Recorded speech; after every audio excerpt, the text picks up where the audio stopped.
Was Stephen Smith purposely murdered, or was this mysterious death a tragic traffic accident as he walked along a quiet, dark South Carolina back road? Some people say this is more about the Murdaugh family than anything else. Could there be more to this perplexing story?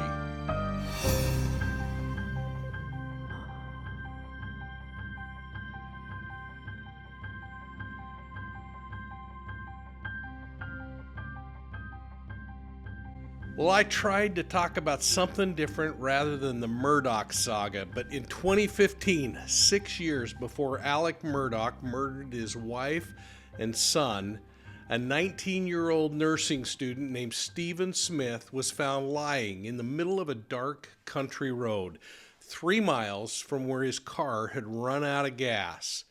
Now, he had blunt force trauma, deep blunt force trauma to his forehead, and he had injuries that were so bad that it was originally believed that this young man had been shot to death. Well, thanks for tuning in to Profiling Evil in this episode on the ever-evolving Murdaugh family saga. Now, some people, they're saying that Murdaugh committed another murder, while police eventually ruled this thing as a fatal auto pedestrian accident. But I think there's some division between state police and frankly, state investigators. But first, hit that like and subscribe button and ring the bell so that you're getting all of our notifications on videos like this one. And folks, thanks for listening to Profiling Evil. Now let's dig into this case and look at the evidence as we know it. Now, I first want to comment that if law enforcement truly believed that this young man was lying on the road with a gunshot wound to the head, I don't believe for a minute that they would not have conducted a death investigation that was very complex. Now, instead, rumors suggest that police quickly brushed aside this case and said it was a hit-and-run accident. Now, this is conflicting information in my book, and it doesn't make sense, and it didn't make sense from the get-go. Now, whether it has something to do with the Murdaugh family's legacy of this murdering of Maggie Murdaugh and Paul Murdaugh, the Smith family believes that Stephen Smith died as a result of a homicide, and they're hoping that the person responsible will go to jail. Now, we're going to go back. It was July 8th, 2015, when Smith's body was recovered in this dark part of South Carolina, in the middle of a road on Hampton County Road, right at an intersection where kind of a V where two roads come together. The autopsy would show that he had a 7¼ inch long gash on the right side of his forehead. He also had a partially dislocated right shoulder, and he had cuts and bruises on his right hand and arm. Now, his vehicle was about 3 miles to the east of where he was located. It was out of gas, and it was on the side of the road. The gas cap was unscrewed, opened up, but Smith's wallet was located inside the vehicle. And I think this is really important, so I want you to remember that part of the information. Now, last night I spoke with Vinnie Politan on Court TV about the case, and the question came up about whether it's believable or not that this was a hit-and-run accident. Now, the family and their attorneys suggest that the wounds on Smith's right side are defensive in nature, and they believe that their boy was beaten to death, presumably because he's gay. Now, his mother commented that Stephen would never have walked along those dark roads, opting to cut through the woods instead for safety reasons. Didn't go into detail, so we can kind of theorize what he was so concerned about. I don't think it was vehicular traffic that he was concerned about. Now, it was dark outside that night. He was returning home from a night class at the local technical college. And again, keep in mind it was dark because, again, that plays into the behaviors of what we're going to see. Let's listen as Vinnie and I talk about this case. Joining me tonight in Columbia, South Carolina, attorney, host of the Cup of Justice podcast, Eric Bland, great to see you. And in Salt Lake City, Utah, retired police commander, host of the Profiling Evil podcast, Mike King is with us as well. Great to see both of you. Mike, I just want to quickly, from your perspective, a hit and run, a traffic accident, someone gets killed. Does this sound like that to you based upon what you've read, what you've learned about Stephen Smith? Does it strike you as, okay, yeah, this is very consistent with what a hit and run would look like? Well, there certainly could be head trauma. There could be trauma that some people could interpret as defensive wounds. I mean, certainly someone could put their hand up as a vehicle was approaching them quickly. So it's really going to boil down to the forensics and what that injury looks like, those defensive wounds, and whether those wounds are kind of positioned small and large, or all consistent in size. It makes me think of that old saying that he who's good with a hammer thinks everything is a nail. And we have to be really cautious that an investigator doesn't just pull up and say, hey, he's alongside the road, it's a dark road, and he probably was hit by a car. And when we do that, we end up spending all our time trying to twist all of the theories as they unfold to fit this mindset that we have, rather than looking at the facts and then coming up with theories. And I hope what we're starting to learn is facts, Vinny. Yeah, and either way, it's an unsolved crime. It's still an unsolved crime at this point, so it should be wide open, this case. Not reopened, it never should have closed. Well, one thing that was very clear from the get-go was this is still a homicide, regardless of whether it's a hit-and-run, accidental homicide, or it was an intentional, targeted murder. It's a homicide. Either way, Vinny's correct in this. Now, I shouldn't be doubting that. He's a prosecutor. But this thing should have been investigated as a crime from the get-go and never closed. And when people say it was closed, it really makes me wonder if they know what's going on in this case. And I'd be interested, if they did close it, how on earth they did it when they never determined who caused this hit-and-run accident. There's no determination of who struck this young man, whether it was with a vehicle or, as the family suggests, a blunt object of some kind. But this is what we do know. Stephen Smith suffered traumatic head injuries, and he also suffered injuries to his right side, injuries to his arm and to his hand and wrist. All of this could be explained by a vehicle hitting him in one fell swoop. Now, I think the injuries on the right side of Stephen's body are pretty darn telling in a number of ways, and it kind of helps me in developing a theory that I wonder if it might not play out. Number one, if this kid was beaten to death, it seems to me like there would be injuries to more places than just one side of his body. Now, that is unless that blow, the first one to the head, made him unconscious and he died after that. And that's very possible. But if he was beaten to death, I could see him rolling around on the ground, trying to get away, turning, twisting, and getting injuries on other locations on his body. I want to take a moment and look at a map.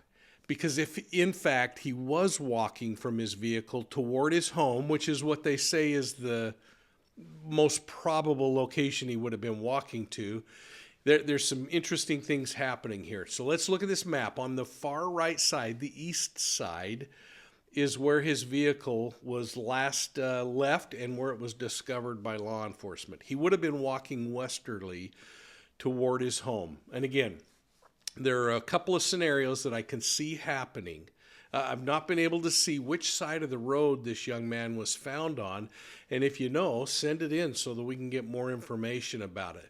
I've only seen a reference that he was discovered in the middle of the road. Now, for discussion's sake, let's just say that he was walking against traffic so that he could see oncoming traffic on the left-hand side of the road, facing traffic, folks. It's possible, even probable, that a car either purposely or accidentally could hit him head on. Now, just a second before impact, Stephen could have turned and tried to run into the woods, even putting his arm up instinctively to block this oncoming assault that's coming. He again, could have even had enough presence to turn and try to dart into the woods before the vehicle hit him. Now think about this, because a vehicle that's traveling at 30 miles an hour, for instance, is traveling about 45 feet per second. So that's really fast. That is covering a lot of ground. And even though the body might say turn and flinch, that vehicle is going to strike before he could have gotten out of the way. Now, Interesting, could explain the blunt force trauma to the right side of his body. And this is where it's so important that we be able to see at some point, hopefully a trial someday, the crime scene imagery, accident photos, the crime scene photos, the location where his body was found.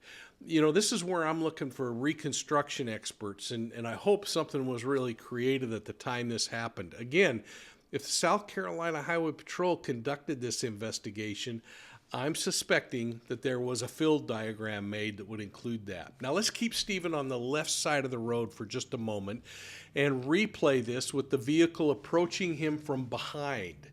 Again, either purposefully or by accident, the vehicle would have to cross the center lane of the road and come on into the lane or oncoming traffic if there was traffic, which I doubt there was at that time of night. They would have to cross the road before striking this young man, striking him from behind. And it's possible he could have turned and saw the car, did a defensive move before being hit.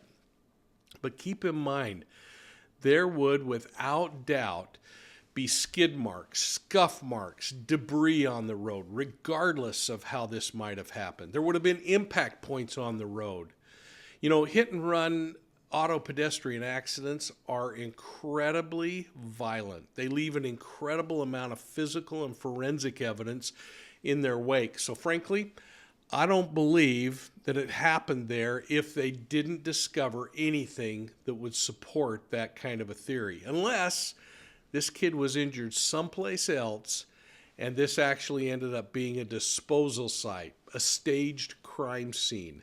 And we've talked a lot about that. Go back and watch my videos on the 3 crime scenes: the initial contact site, the actual place where the crime occurred, and the disposal site. Each are very distinct and each tell us a lot about the event as it uncovered.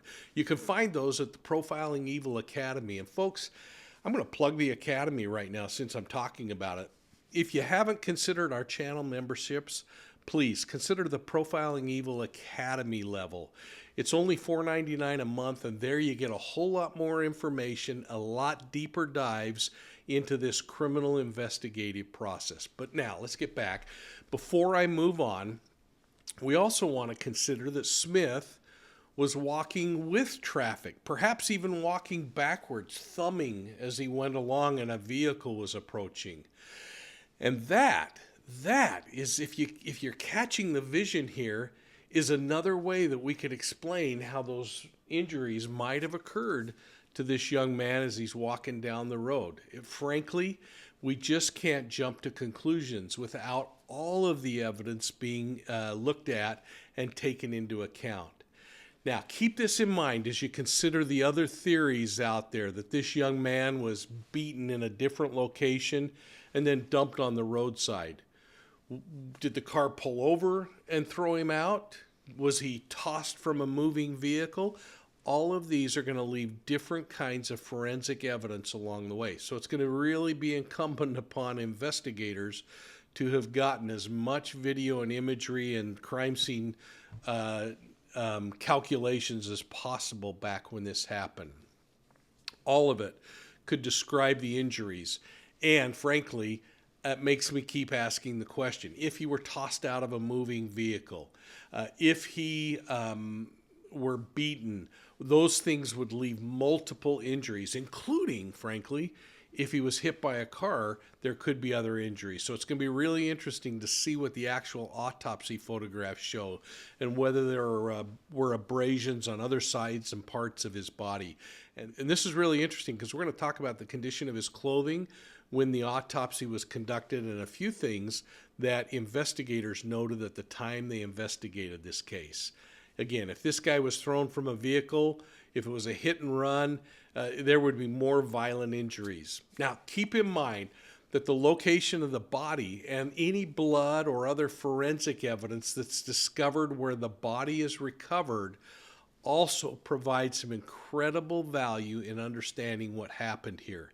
It'll show us whether this kid's blood was pumping at the time that he got onto that roadway, or if he was dead when he was deposited there, if that theory plays out. Now, on Court TV last night with Vinnie Politan, I spoke about the possibilities of other kinds of forensic evidence in this case, including a new autopsy, and whether or not they're the key to solving this mystery. Let's watch this. It comes back to those rumors.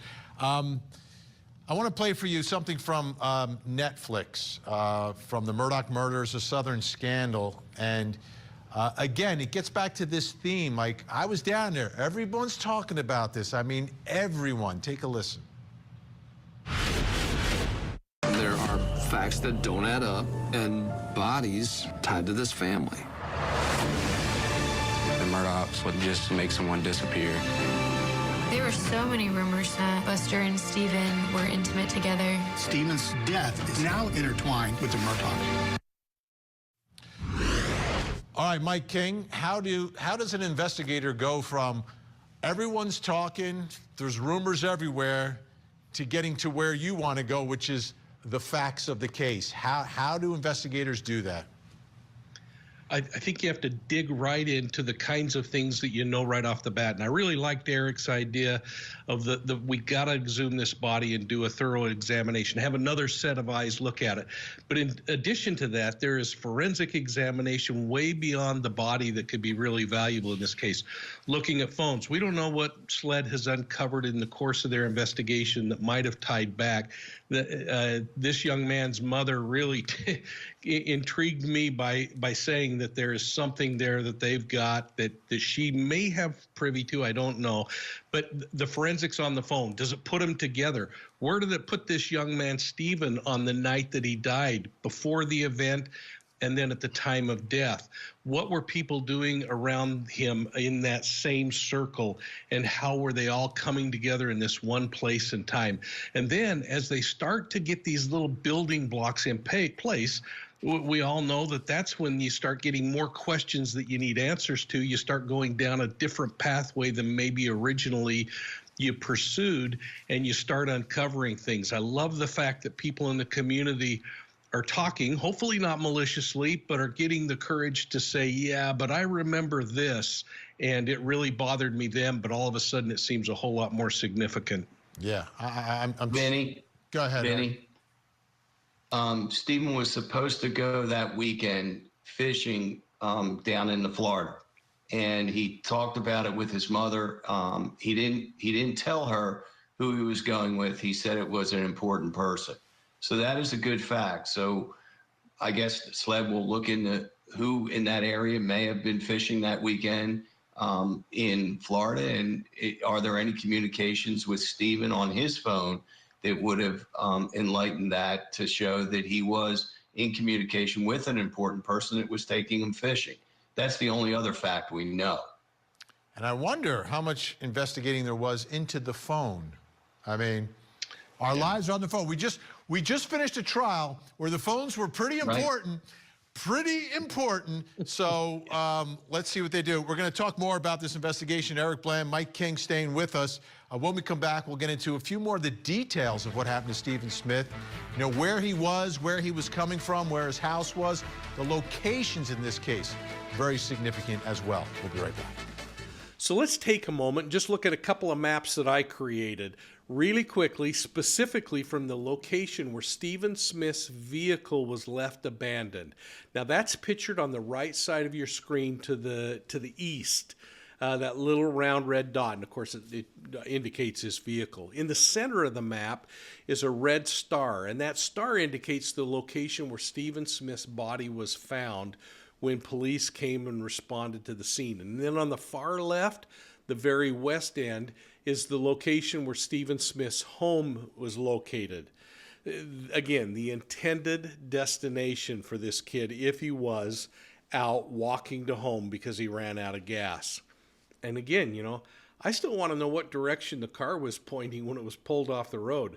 Was it pointing facing west toward his home, or was it east going away from his home? All of those behavioral kinds of things are going to tell us a whole lot. And we're not hearing that. We're just hearing bits and pieces. Now, I plotted the shortest distance from the location where the vehicle was recovered to Stephen Smith's home. It's 4.2 miles, and it follows a route that's north of where the body was discovered. And it's interesting to note, if you're looking at this map, that the location would not take Stephen Smith past the location where his body was recovered. That's the shortest route from point A, vehicle breakdown, to point B, his home. Now, those of you with local knowledge might be able to give me a reason why he ended up in this little V on the road, or the Y in the road, where his body was recovered, rather than taking that shortest northern route that I plotted out. That could be explained if he were to take a straight path walking. We'll talk about that in a minute. But the next map is showing the next likely route if he were walking on the road. And these are routes if he were walking on the road, folks. And that one would take him past the place where his body was found, but it's actually 4.9 miles to his home, almost 3/4 of a mile further than if he were to take that northern route. So again, it just doesn't make sense to me that he would have taken that. And then, of course, we got to consider, like his mother suggested, that maybe he would have cut through the woods, again, to avoid detection or to keep away from people. It certainly would have been a shorter route. It's like 1.5 miles. But in the dark and through fields and heavy trees, I think it's really less likely that he would have busted out and walked across the woods on his own, unless he had a good flashlight with his phone, which he did apparently have his phone with him. I just don't know the condition of his phone battery at that time. Now, Vinny brought up a really valid point about this kid being able to use his mobile phone to call for help. Now, I guess he could use that phone as a flashlight to help him through. Again, I don't know what his battery life was like, but the question becomes, why didn't he use his phone and call for help? Well, the last map I'm showing you here shows the location of the cell towers in the area. It doesn't show the signal strength from each of those cell towers, but it does show us the location. And I want to take you back to testimony in the Murdaugh trial, when they clearly said that cell phone signals in that area of South Carolina are incredibly bad. Coverage is not good, and in many places there's no coverage at all. Frankly, I think it's really possible that he could have been in an area where there's no coverage at all. And if you live out there, folks, why don't you drive the route and tell me what it's like? Again, taking into account that it's now 7 years later and technology has actually improved quite a bit. But this brings up another question that I posed last night on Court TV, and that was, how many homes did this kid walk by on his way home that he could have stopped and asked if he could make a phone call and that he was out of gas? Well, the closer I looked at this, the fewer the homes were. There still are homes along the way, and it really makes sense that he could have called along the way to try to get help. But we got to catch that part of the discussion on the video, so let's watch. Let's take a look at a map, because I think the map speaks volumes here, okay? You're going to see 3 locations. The dot all the way to the right, that's where his car is, and apparently his car did not have gas. And the gas tank was opened, right? It was left open. Why? I don't know. Do you take a peek in to see if there's gas? The middle dot is where he was found. That's where his body was found. And then all the way to the left, the last dot, that is where he lives. Now, it seems, if you take a quick glance at it, that it's consistent perhaps with him walking home after breaking down or not having gas. But according to our calculations on Google Maps, we're talking about from his house to where he was found is 3.5 miles. Then it looks like it's another, 3 miles or so, could be more depending on which way you walked, to where his car was. So if you've got a cell phone in your pocket and you run out of gas on a country road, what are you going to do? Let's bring back Mike King, host of the Profiling Evil podcast. Mike King, he's got his cell phone, but he left his wallet with the car. That doesn't add up to me. And I would just think a simple, it can't be that difficult, a simple check the cell phone records. Did he call anyone? You know, if you break down, you're going to call someone. And who he called maybe picked him up. I don't know. Yeah, there's only a number of cell towers out there, so cell coverage is limited in some places. So that becomes an interesting factor that I'd like to see, because the cell towers and the sectors at that time might be a little different than they are today. You and I actually talked about cell tower sectors a lot on the Murdaugh case, Vinny, and so we have to take that into account. It's possible that there may not be coverage at that point, but it doesn't explain leaving if he's going to walk to get fuel, to leave his wallet behind. If he's walking to go home, maybe so. But then I want to know how many houses, and I haven't done a count, maybe Eric has, but how many houses did he pass along that path that he could have stopped and made a phone call from?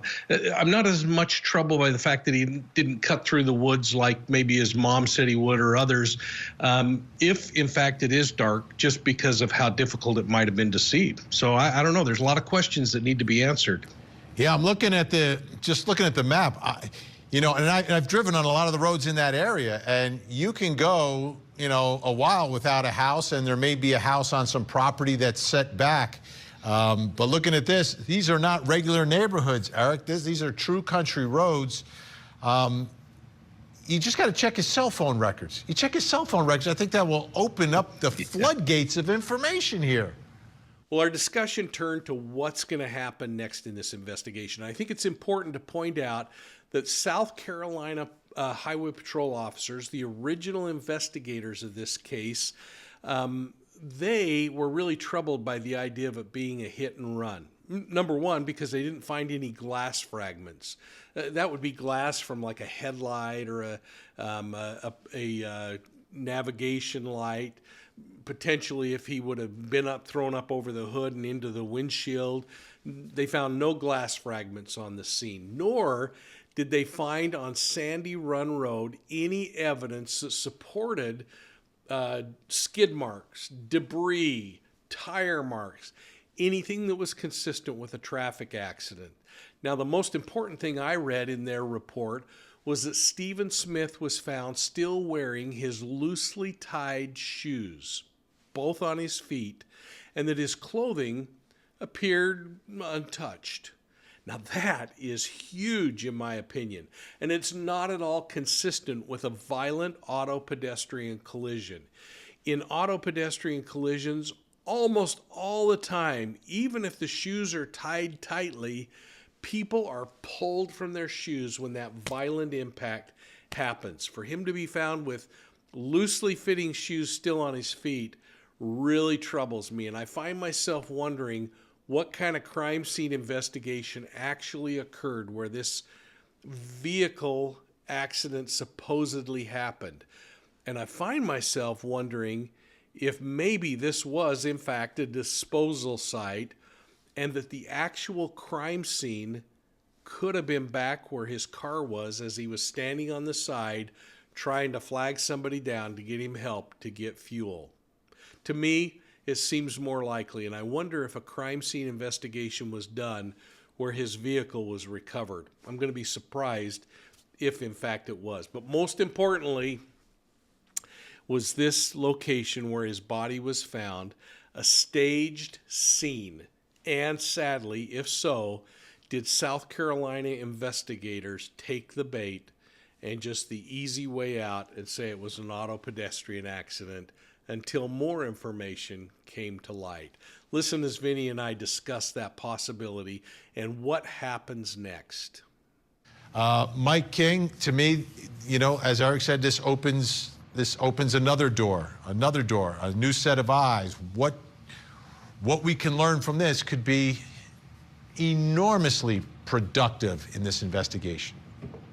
Yeah, we really need to see what that autopsy was from start to finish, to see what maybe they missed, because again, re-examining, heck, I go back to King Tut. Years later, they investigate this thing and figure out this guy has fractures that nobody knew were there before.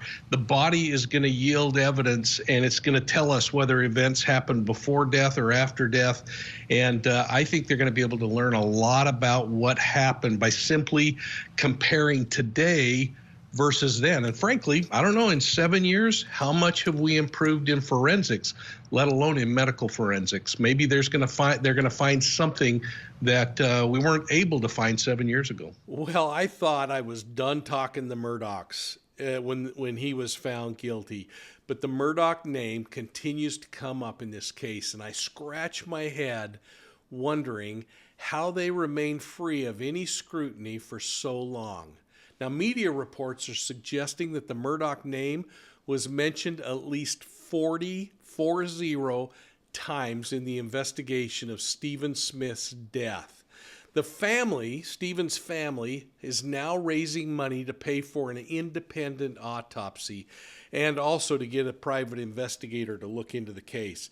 And it appears to me that this is one of those cases where it is absolutely warranted, and I hope they get the money they need in order to do that.